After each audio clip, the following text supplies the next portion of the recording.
Hello good morning students. तो हमने पिछले लेक्चर में पढ़ा था प्रेशर के बारे में कि प्रेशर क्या होता है। Pressure force per unit area ये उसका फॉर्मूला होता है और उसके डिफरेंट कंसिक्वेंसेज हमने पढ़े थे कि एरिया अगर कम कर देंगे तो प्रेशर ज़्यादा होगा, एरिया अगर हम ज़्यादा कर देंगे प्रेशर कम होगा। ठीक है, उसके डिफरेंट हमने, क्योंकि देखो कई जगह पे हम चाहते हैं प्रेशर होना चाहिए ज़्यादा और कई जगह चाहते हैं कि प्रेशर नहीं होना चाहिए, तो उसके डिफरेंट हमने एग्जाम्पल पढ़े थे। जैसे जहाँ पे हम चाहते हैं प्रेशर होना चाहिए ज़्यादा, तो हम इसलिए क्या करते हैं, हम एरिया कम कर, जैसे हम नाइफ वगैरह देखते हैं। ठीक है, नाइफ हो गया और सीजर्स होगी, कैंची वगैरह, उसकी धार लगवाते, क्यों लगवाते हैं? क्योंकि एरिया उसका कम कर देते हैं, जिससे प्रेशर थोड़ा सा फोर्स लगाना चाहिए उसका इफेक्ट हमें दिखता है। ठीक है, कुछ चीज़ें ऐसी होती है जहाँ पे हम वो एरिया बहुत ज़्यादा कर देते प्रेशर कम हो, जैसे डैम ये बनाते, फ्लाईओवर वगैरह बनाते, ब्रिज बनाते, तो उसके पिलर बहुत ब्रॉड होते हैं। तो ब्रॉड पिलर होने से क्या उसमें होता है फायदा, एरिया बढ़ने से प्रेशर कम हो जाता है। अगर पिलर पतले पतले होंगे, थिन होंगे, तो क्या होगा, उससे एरिया कम हो जाएगा, प्रेशर उसमें ज़्यादा हो जाएगा, और प्रेशर ज़्यादा हो गया तो क्या होगा, इफेक्ट ऑफ फोर्स दिखेगा और वो ब्रिज धंस जाएगा। ठीक है, या गिर जाएगा ऐसे। उसके बाद अगली जो टर्म आती है वो है डेंसिटी।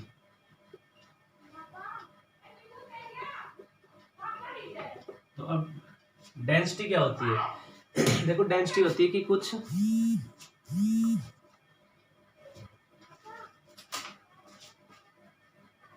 जैसे हमने कोई भी पार्टिकल की डेंसिटी देखना चाहते हैं, जैसे हम देखते हैं सॉलिड के अंदर पार्टिकल पास पास होते हैं, लिक्विड के अंदर दूर दूर होते हैं और गैसेज के अंदर और दूर होते हैं।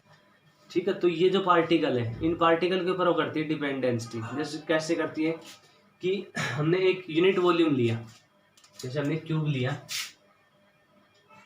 ये क्यूब है, ये क्यूब है, इसकी लेंथ, ब्रेड्थ और हाइट तीनों क्या होती है, इक्वल होती है, और वो हमने ली दोनों 1 मीटर ले ली। तो इसका वॉल्यूम हम कैसे निकालेंगे, volume is equal to length into breadth into height.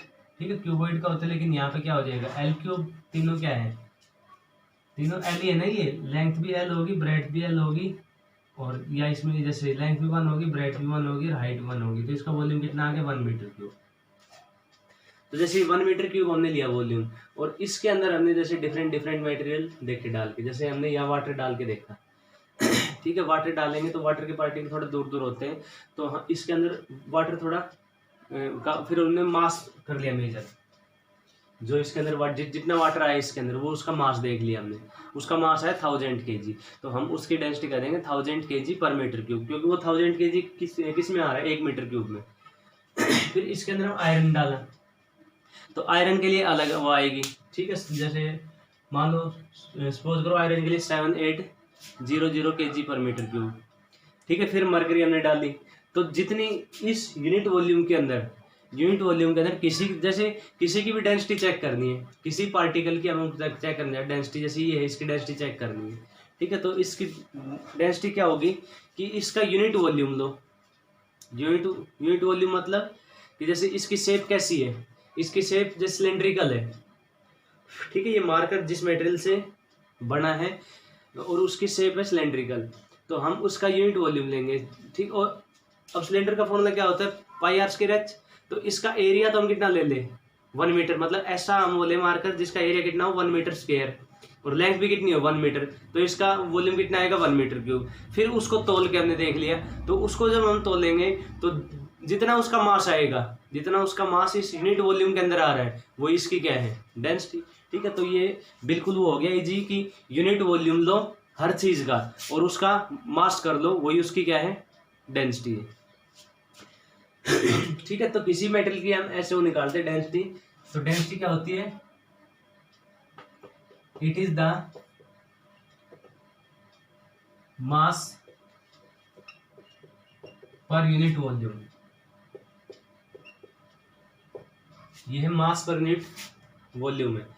ठीक है, तो अब जैसे मान लो लिक्विड की डेंसिटी देखना चाहते हैं हम किसी भी, तो लिक्विड के लिए तो ये क्यूब है, इस क्यूब के अंदर वाटर डालो। ठीक है, वाटर जितना आएगा वही उसकी वो होगी डेंसिटी, क्योंकि देखो सॉलिड वगैरह के अंदर तो फिक्स शेप होती है, तो उसका वॉल्यूम फिक्स होगा। ठीक है, और इसमें तो क्या करते हैं, जैसे लिक्विड के लिए तो क्या होगा कि जिस भी कंटेनर में हम डाल देंगे उसकी शेप ये ले लेता है, ठीक है, तो इसलिए जैसे सॉलिड के लिए तो सॉलिड जो पार्टिकल है उसकी डेंसिटी निकालना तो आसान है। कैसे कि उसका यूनिट हो लेंगे वॉल्यूम। ठीक है, जैसे इसका मैंने बताया कि ये सिलेंड्रिकल शेप है तो इसकी लेंथ भी 1 मीटर ले लेंगे, एरिया 1 मीटर स्क्वायर ले लेंगे, तो इसका वॉल्यूम कितना है 1, और उसको हम तोल के देख लेंगे। ठीक है, अब वाटर कैसे ले 1 मीटर क्यूब। ठीक है, तो वाटर की तो कोई शेप होती नहीं, वो क्या करता है जिसके अंदर डालते हैं उसी की शेप ले लेता है। तो उसके लिए हमने क्या किया, एक क्यूब लिया, क्यूब भी इसमें वो नहीं है जरूरी, एक सिलेंडर ले लिया। ठीक है, जैसे एक सिलेंडर ले लिया, उसका वॉल्यूम कितना है 1 मीटर क्यूब, मतलब वॉल्यूम 1 मीटर क्यूब होना चाहिए। अब उसके अंदर हमने वाटर को डाला, तो वाटर का जितना मास आएगा वही उसकी क्या है डेंसिटी। शहद डाल के देखा, ठीक है, शहद डाल के देखा और शहद जितना आया इसके अंदर उसका हमने मास देख लिया, वो किसकी डेंसिटी होगी, शहद की होगी। ठीक है, मरकरी डालेंगे, मरकरी जिसको हिंदी में पारा बोलते हैं, तो वो इसके अंदर अगर डालेंगे तो इसके अंदर जितना मास होगा उसका वही उसकी डेंसिटी होगी। ठीक है, तो ये होगी density. Density is the mass per unit volume. अब इसका फॉर्मूला देखो, V वॉल्यूम के अंदर, V वॉल्यूम कंटेन्स मास m, यानी V वॉल्यूम के अंदर m मास आया। ठीक है, तो यूनिट वॉल्यूम के अंदर मास कितना आएगा m/v। ठीक है, V वॉल्यूम हमने लिया क्योंकि हमने ये यहाँ डेफिनेशन इसकी बना दी, यूनिट वॉल्यूम के अंदर जितना मास आएगा वही क्या है डेंसिटी। तो हम देख रहे हैं कि एक V वॉल्यूम है उसके अंदर मास m आ रहा है, तो यूनिट वॉल्यूम के अंदर कितना आएगा m/v, और यही किसकी है डेफिनेशन, डेंसिटी की। ठीक है, तो density is equal to mass upon volume, ये फॉर्मूला हो गया। ठीक है, अब डेंसिटी का जो सिंबल होता है वो होता है रो। ठीक है, ये RH, ये ग्रीक लेटर है, ये RH और रो, और मास का क्या होता है m, और वॉल्यूम का कैपिटल V, तो density is equal to mass upon volume. अब इसकी यूनिट इसकी क्या होगी, सबसे पहले तो इसकी SI यूनिट हमें देखनी जो स्टैंडर्ड यूनिट होती है, तो मास की क्या होती है kg, मास की तो होगी kg। ठीक है, और वॉल्यूम की क्या होती है मीटर क्यूब, तो इसकी यूनिट क्या आएगी kg पर मीटर क्यूब। ठीक है, उसके बाद it is a scalar quantity, scalar quantity है। ठीक है, स्केलर वेक्टर के बारे में बताया था। स्केलर क्वांटिटी क्या होती है जिसके लिए हमें डायरेक्शन की जरूरत नहीं पड़ती। ठीक है, तो ये क्योंकि डेंसिटी है क्या, मास ही है, अगर वॉल्यूम 1 ले ले तो डेंसिटी किसकी, मास, और मास के लिए हमें वो नहीं बतानी पड़ती डायरेक्शन। जैसे किसी ऑब्जेक्ट का मास बताते 5 kg 7 kg, तो उसके लिए हमें डायरेक्शन नहीं बतानी पड़ती।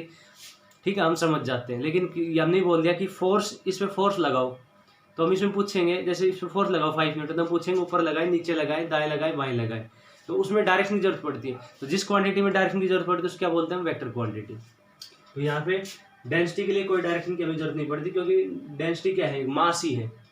हम क्या कर रहे हैं डेंसिटी में, यूनिट वॉल्यूम में जितना वो ऑब्जेक्ट आ रहा है उसका मास हम तोल तोल के देख रहे हैं, तो इसके लिए कोई हमें उसकी डायरेक्शन की जरूरत नहीं पड़ती, इसलिए ये स्केलर क्वांटिटी है। ठीक है, तो ये हो गया डेंसिटी के बारे में। उसके बाद आता है रिलेटिव डेंसिटी।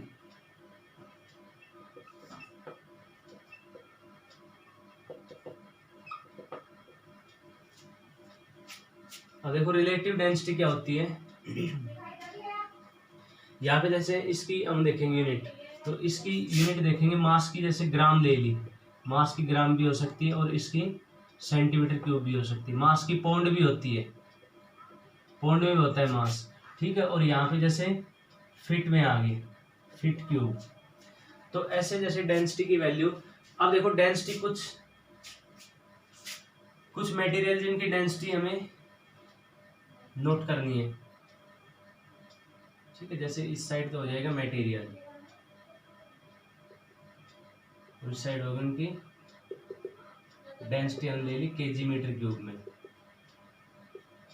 तो उन मेटेरियल की डेंसिटी हम इसमें लेते, तो मेटेरियल जैसे हमें यहाँ वाटर की याद रखनी है, वाटर की होती है 1000 kg पर metre cube.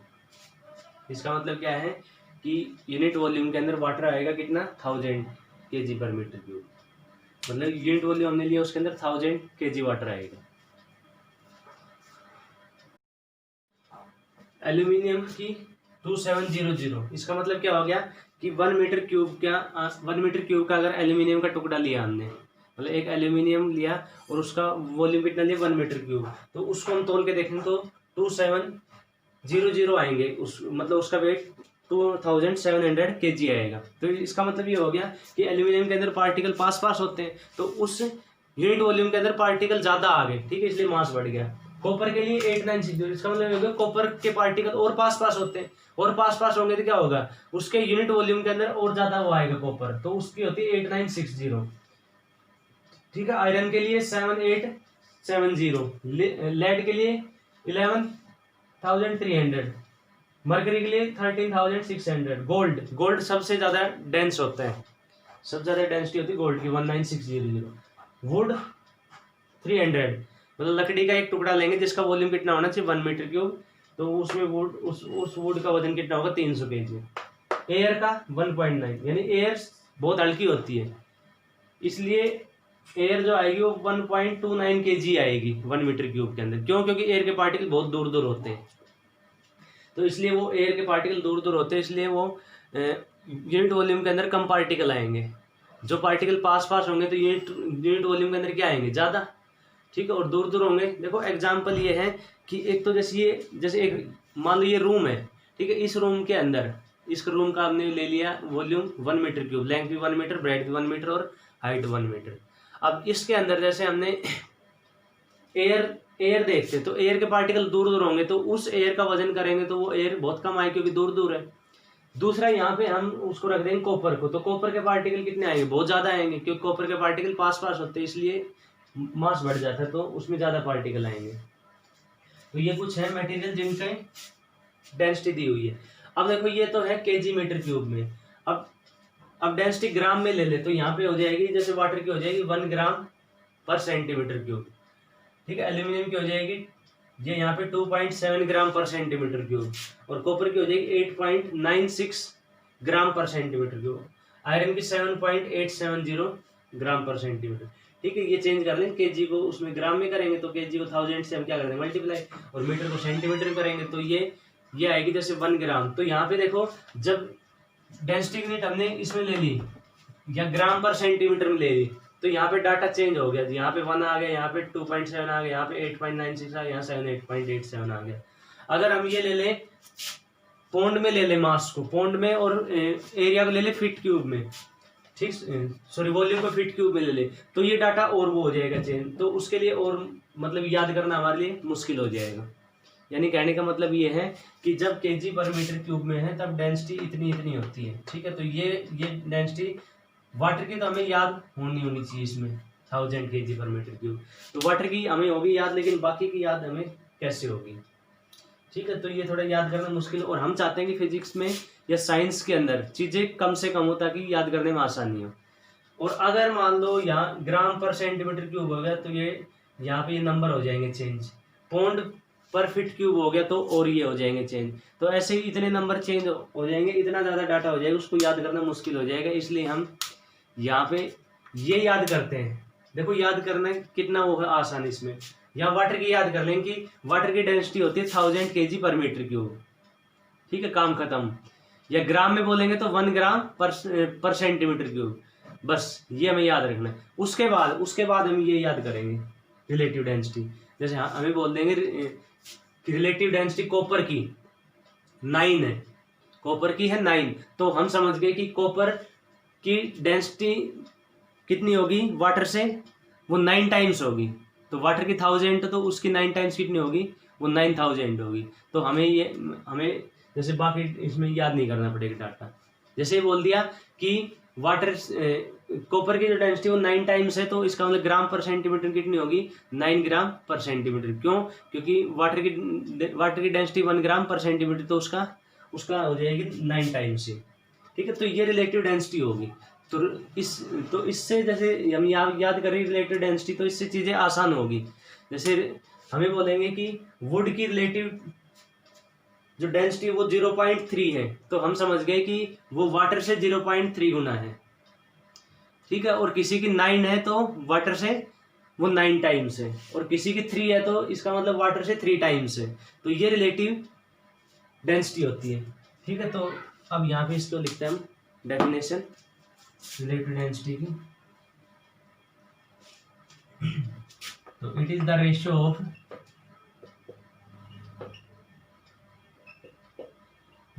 Density of substance to density of water at 4 degree Celsius, ठीक है। वाटर की डेंसिटी हमें कितने में लेनी है? 4 डिग्री सेल्सियस पे। 4 डिग्री भी इसलिए लेते हैं क्योंकि वाटर की डेंसिटी 4 डिग्री पे सबसे ज़्यादा होती है। वाटर की डेंसिटी चेंज होती रहती है, जैसे हम देखते हैं कि पानी को गर्म करते हैं तो पानी हल्का हो जाता है, ठीक है। इसलिए गर्म किसी भी चीज़ करेंगे तो उसकी डेंसिटी कम हो, जैसे शहद है, ठीक है, डेंस होता है, गाढ़ा होता है, लेकिन हम उसको गर्म कर देंगे तो क्या हो जाएगा? वो पतला हो जाएगा। तो इसलिए जैसे वाटर की डेंसिटी हम यहाँ पे 4 डिग्री भी लेंगे, क्योंकि 4 डिग्री पे वो सबसे ज़्यादा डेंस होता है। तो ये रिलेटिव डेंसिटी का फॉर्मूला आ गया। क्या आएगा? डेंसिटी ऑफ सब्सटेंस, यहाँ लिखेंगे डेंसिटी ऑफ सब्सटेंस,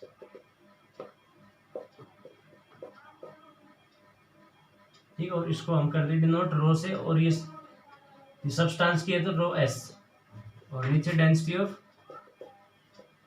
वाटर, और यहाँ पे ये डेंसिटी और किसकी है? वाटर की, तो वाटर लिख दिया। तो ये होता है इसका फॉर्मूला रिलेटिव डेंसिटी का। तो यहाँ से जैसे डेंसिटी ऑफ सब्सटेंस निकालनी किसी की भी, डेंसिटी ऑफ सब्सटेंस, तो क्या करेंगे हम? या relative density into density of water. अब जो मैं चीज़ इसमें अभी बता रहा था क्या थी कि डेंसिटी ऑफ वाटर हमें ये पता होनी चाहिए, ठीक है। ये याद रखनी है, कितनी होती है? 1000 kg पर मीटर क्यूब। kg पर मीटर क्यूब में तो 1000, और ग्राम में 1 ग्राम पर सेंटीमीटर क्यूब। तो अब जैसे हमने बोल दी कि अब हमें ये डाटा होना चाहिए याद, ठीक है। अब जैसे मैंने बताया था 4 होगी, ये इसकी वैल्यू 4 होगी, तो ये 4 टाइम्स होगी उसकी, मतलब वाटर की है 1000 तो उसका 4 टाइम 4000। ये 2 है तो उससे 2 टाइम्स, ठीक है, उससे दोगुनी। 5 है तो उससे 5 गुना। तो यहाँ पे ये डाटा याद करना आसान है, 1 2 3 4 5 ऐसे। तो उससे क्या होगा कि वाटर की पता है तो उससे क्या पता चल जाएगी हमें? इसकी सब्सटेंस की डेंसिटी पता चल जाएगी, ठीक है। तो ये रिलेटिव डेंसिटी होती है। इसकी यूनिट क्या होगी? यूनिट देखो इसकी क्या होगी, ऊपर भी डेंसिटी है नीचे भी डेंसिटी, इसका मतलब नो यूनिट, इसकी कोई यूनिट नहीं होती, no unit, it is a number, ठीक है। नंबर होता है ये 1 2 3 4 5 ऐसे, ठीक है। तो ये हो गया रिलेटिव डेंसिटी।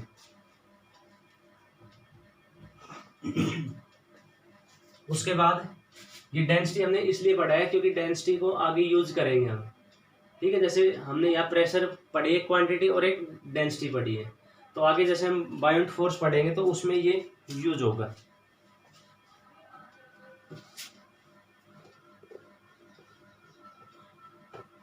अब उसके बाद आते हैं फ्लूइड्स क्या होते हैं, ठीक, क्योंकि आगे जैसे हमें यहाँ प्रॉपर्टी पढ़नी है, वो फ्लूइड्स की वो पढ़नी है प्रॉपर्टी, बायोंट फोर्स वगैरह आर्किमिडीज प्रिंसिपल ये फ्लूइड्स में यूज होता है। नेक्स्ट है फ्लूइड्स क्या होते हैं। तो देखो फ्लूइड्स क्या होते हैं? Fluids are those which can flow, जो फ्लो करते हैं, ठीक है। जैसे example liquid and gases, liquid and gases, ठीक है। सॉलिड के अंदर क्या होता है? जैसे ये सरफेस है तो इसके ऊपर हमने ये सॉलिड रख दिया, तो सॉलिड के पार्टिकल ऐसे होते हैं, पास पास क्लोजली पैक होते हैं, और उसकी फिक्स शेप होती है, फिक्स वॉल्यूम होता है। तो ऐसे ये सॉलिड के पार्टिकल है, ठीक है। ये मॉलिक्यूल है ये सॉलिड के, तो ये सॉलिड के हो गए मॉलिक्यूल, ये सारे ऐसे क्लोजली पैक होते हैं। इनके बीच का जो फोर्स होता है उसको बोलते हैं इंटर मोलिकुलर फोर्स। जैसे ये सॉलिड है, इसको ये इस साइड खींच के रखेगा, ठीक है। ये इस सॉलिड को ये इस साइड खींच रखेगा, इसको इस साइड खींच के रखेगा, मतलब जैसे गोंद होता है ऐसे ये चिपके रहते हैं सॉलिड के पार्टिकल। ठीक है, जैसे ये पार्टिकल है, इसके अंदर ये पार्टिकल यहाँ चिपका हुआ है, क्यों? क्योंकि इसको ये दूसरा पार्टिकल खींच रहे हैं इसलिए। ठीक है, और ये फोर्स बहुत स्ट्रांग होता है। अब लिक्विड के अंदर देखो क्या होता है, लिक्विड के अंदर थोड़ा पार्टिकल दूर दूर होते हैं ऐसे। तो अब लिक्विड में भी देखो फोर्स तो होता है, इनके बीच में फोर्स होता है इंटरमोलिकुलर फोर्स। जैसे यहाँ पे ये इसको खींच रहा है, इसको खींच रहा है, तो लेकिन ये इंटरमोलिकुलर फोर्स, पहले तो लिख लेते हैं यहाँ पे इंटरमोलिकुलर फोर्स क्या होता है। तो इंटरमोलिकुलर फोर्स, इंटर मतलब अंदर का, ठीक, और मोलिकुलर मतलब मोलिक्यूल मतलब अंदर के जो है मोलिक्यूल उसके बीच का फोर्स। तो यहाँ लिख लेंगे द फोर्स बिटवीन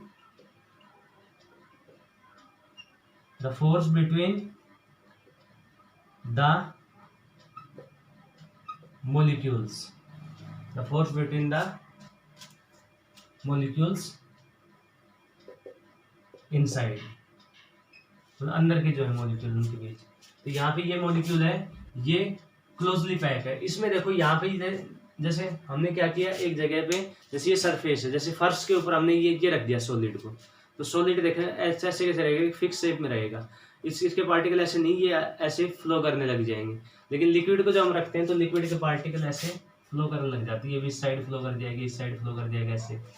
जैसे पानी का गिलास था, ठीक, तो गिलास के अंदर उसकी फिक्स शेप थी। अब वो गिलास में से पानी हमने फर्श पे डाल दिया, तो हम देखेंगे फर्श पे ऐसे फैल जाएगा। क्यों फैलता है? क्योंकि पानी के पार्टिकल के बीच का जो ये फोर्स है वो बहुत कम होता है, और वो कम होता है तो इसलिए वो सेपरेट होने लग जाते हैं। और कब तक सेपरेट होंगे? कि जब तक वो पानी पूरा ऐसे फैल नहीं जाए। ठीक है, तो क्यों फैला वो, मतलब क्यों बहा वो पानी? क्यों? क्योंकि उनके बीच का जो फोर्स था वो क्या था, बहुत वीक था। ठीक, और गैसेज में तो और भी वीक होता है। सॉलिड में तो जैसे फिर भी थोड़ी, सॉरी, इसके अंदर लिक्विड में तो फिर भी थोड़ा बहुत फोर्स होता है, लेकिन गैसेज के अंदर तो वो बिल्कुल वीक होता है। तो गैसेज तो बहुत जल्दी वो करती है, फ्लो करती है। ठीक है, जैसे हम देखते हैं कहीं पे जैसे लीकेज होता है, तो गैसेज की जो स्मेल है वो हमें इजीली आती है। क्यों? क्योंकि वो बहुत जल्दी फ्लो करती है, उसके पार्टिकल के बीच में फोर्स बहुत कम होता है। ठीक है, लेकिन सॉलिड के पार्टिकल फ्लो नहीं करते। तो फ्लूइड्स क्या होते हैं, विच कैन फ्लो। ठीक है, और क्यों फ्लो करते हैं? Because intermolecular force between the particles, ठीक है, मोलिक्यूल्स इज वेरी वीक। ये सॉलिड, इसके अंदर लिक्विड और गैसेज में ये इंटरमोलिकुलर फोर्स क्या होता है, वीक होता है, जिसके कारण वो क्या करते हैं, जैसे ये पार्टिकल अगर ये फोर्स होता है स्ट्रॉन्ग, तो ये नीचे नहीं आता, ये भी नीचे नहीं आता, ये भी नीचे नहीं आता, और नीचे नहीं आता इसका मतलब फ्लो नहीं करता। ठीक है, तो ये इंटरमोलिकुलर फोर्स में क्या होता है, वीक होता है। उसके बाद लिख लेंगे the fluid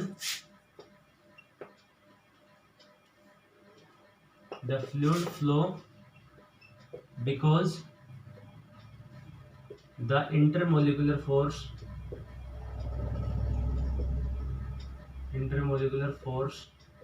between the molecules of fluid